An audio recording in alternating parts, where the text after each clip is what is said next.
अब बस बहुत हो गया। मैं इस बेटी को जन्म दे चुकी हूँ। अब मैं इस अंधे पति के साथ नहीं रह सकती हूँ। इसकी वजह से मैं अपनी पूरी जिंदगी खराब नहीं कर सकती। एक तो अंधा पति, ऊपर से एक बेटी, दो दो बोझ के साथ मैं अपनी जिंदगी बर्बाद नहीं कर सकती हूँ। उस वक्त मेरे माँ बाप की मजबूरी थी। मेरे पास धन दौलत नहीं था, इसलिए मैंने मजबूरी में अंधे से शादी की थी। लेकिन अब नहीं, अब मैं अपने प्रेमी के पास जाऊंगी। वो मुझे अपने पास रख लेगा और मेरी जिंदगी अच्छे से कटेगी। अगर मैं इसे लेकर गई तो वो मुझे नहीं अपनाएगा। फिर माया आधी रात को घर से चली जाती है। कुछ देर बाद बच्चे के रोने की आवाज आती है। ए माया, अरे माया, भाई बिटिया रो रही है। अरे माया, तुम कुछ बोल काहे नहीं रही हो? कब से रो रही है बिटिया? ए माया, सुन रही हो? अरे माया, ए माया। तभी उसका भाई वरुण आता है।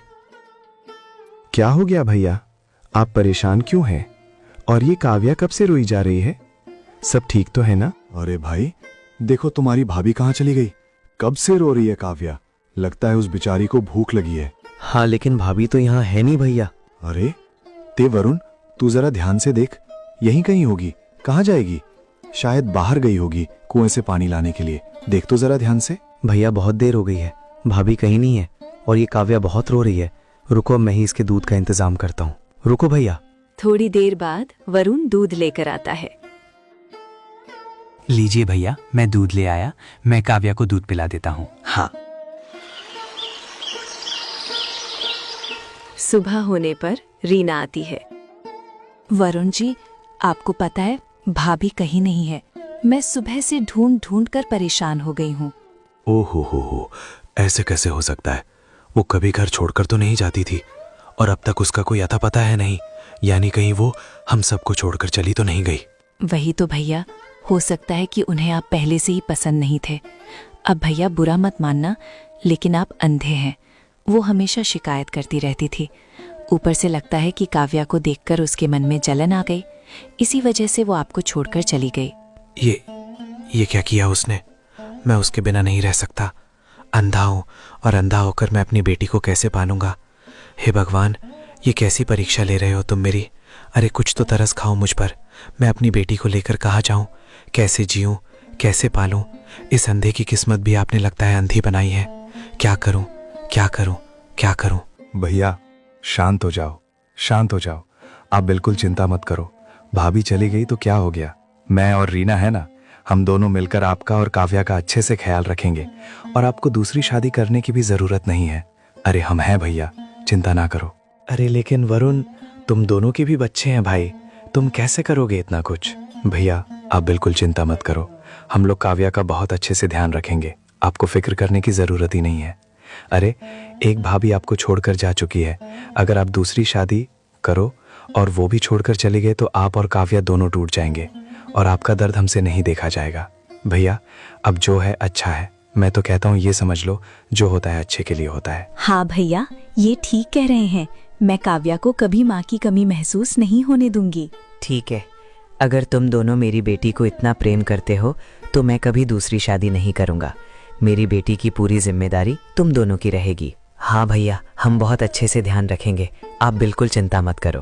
फिर इसी तरह धीरे धीरे समय बीतता है और देखते ही देखते काव्या 17 साल की हो जाती है।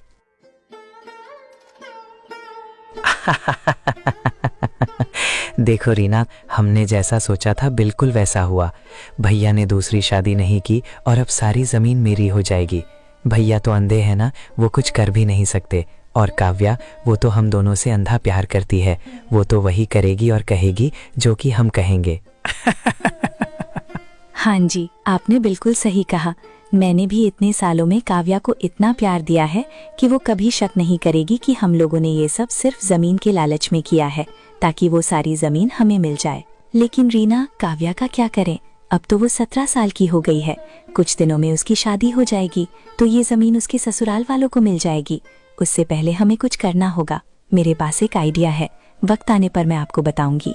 अभी कुछ समय और बीतने दीजिए ताकि उन दोनों को और भरोसा हो जाए हम पर। अच्छा ठीक है, तुम जैसा कहो मैं वैसा ही करूँगा। थोड़ा समय और बीतता है।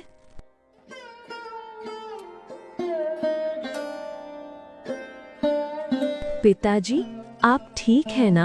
आप रो क्यों रहे हैं? क्या बताऊं बेटी, तुम्हारी माँ की याद आ गई। उसने मुझे मेरे अंधेपन की वजह से छोड़ दिया और उसके साथ तुम्हें भी छोड़ दिया। तुम्हारी माँ के प्यार से तुम वंचित रह गई बेटा। मेरी वजह से तुम्हें माँ का प्यार नहीं मिला। पिताजी, चाचा और चाची मुझे बहुत प्रेम करते हैं, तो मुझे माँ की कोई जरूरत नहीं है। और ऐसी औरत को मैं माँ नहीं मान सकती जो मेरे पिता को बेसहारा और लाचार छोड़कर चली गई। मेरे चाचा और चाची ने हमेशा हमारा साथ दिया है, इसलिए आप निश्चिंत रहिए। हाँ, ये तो सच है बेटी।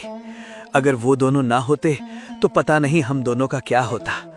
पता है बेटिया, तुम इत्तू सी थी, छोटी सी, मैं अंधा था। तुम्हारा ध्यान कैसे रख पाता, मैं तो सोच भी नहीं सकता था। पिताजी, आप आराम करिए, मैं थोड़ा चाचा से कुछ काम पूछने जा रही हूँ। जो काम होगा वो मैं कर दूंगी। काव्या वरुण के पास जाती है। हैं? ए काव्या, क्या बात है बेटा, तुम परेशान लग रही हो, कुछ हुआ क्या? बस पिताजी की आंखों के आंसू देखकर मेरा दिल भर आया। चाचा जी, मेरी माँ मेरे पिताजी को कैसे छोड़कर जा सकती है, वो भी ऐसी हालत में। अच्छा देखो काव्या, तुम्हें एक बात बताऊं, भैया की आंखें ना वापस आ सकती हैं। क्या? सच में चाचा जी? कैसे आएंगी? बताइए ना, मैं कुछ भी करने को तैयार हूँ। हाँ देखो, एक नीलगिरी पर्वत है, वहां पर एक पीपल का पेड़ है जो बहुत ही चमत्कारी है। उसका पत्ता तोड़कर लाने से और उसका रस आंखों में डालने से तुम्हारे पिता की आंखों की रोशनी वापस आ सकती है। लेकिन बेटा, वो पत्ता चंद्रमा के 14वें दिन और तीसरे पहर के वक्त ही तोड़ा जा सकता है और वहां बहुत खतरा भी होता है। ठीक है, पिताजी की आंखों की रोशनी अगर उस पत्ते से लौट सकती है तो मैं जरूर जाऊंगी। मैंने देखा है मेरे पिताजी कितने दिनों से माँ की याद में टूट चुके हैं, वो अंधेपन से जूझ रहे हैं।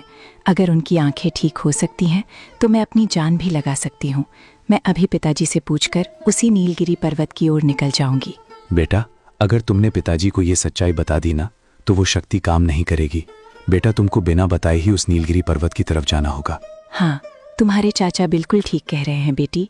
ये सच्चाई तुम अपने पिताजी को नहीं बता सकती, वरना उसका असर खत्म हो जाएगा। तुम निश्चिंत होकर चली जाओ, मैं तुम्हारे पिताजी का अच्छे से ध्यान रखूंगी। इतने वर्षों से तो मैं तुम्हारा और तुम्हारे पिताजी का ध्यान रख रही हूँ ना, तो तुम्हें तो मुझ पर यकीन ही होना चाहिए। हाँ हाँ चाची, इसमें कोई शक नहीं है। आप और चाचा ना होते तो पता नहीं मेरा और पिताजी का क्या होता। ठीक है, मैं आज ही उसी नीलगिरी पर्वत की तरफ निकल पड़ती हूँ। काव्या नीलगिरी पर्वत की तरफ निकल पड़ती है। चलो, जैसा सोचा था वैसा ही हुआ। वहीं दूसरी तरफ काव्या जैसे जैसे नीलगिरी पर्वत की तरफ बढ़ रही होती है,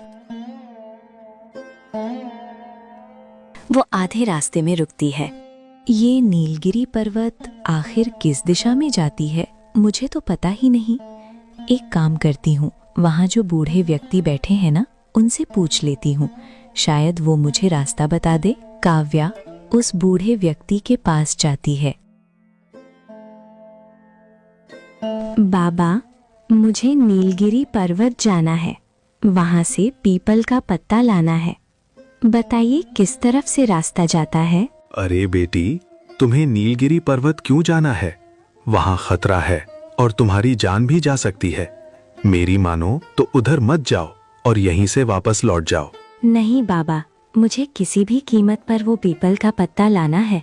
आप बस मुझे रास्ता बता दीजिए ताकि मैं जा सकूं। बेटी, तुम दिखने में बहुत भोली लगती हो, लेकिन वहां नहीं जाना चाहिए। बेटा, मैं बूढ़ा हूँ और कभी गलत सलाह नहीं दूंगा। देखो, मैं तो यही कहता हूँ कि तुम मत जाओ बेटा। बाबा, ये मेरे पिताजी की जिंदगी और मौत का सवाल है। मुझे तो जाना ही होगा किसी भी कीमत पर। मैं नीलगिरी पर्वत जरूर जाऊंगी। हाँ ठीक है, अगर तू जिद कर रही है तो जा, यही रास्ता है, सीधे सीधे चले जाओ। जाओ। इतना कहकर बूढ़ा आदमी वहाँ से चला जाता है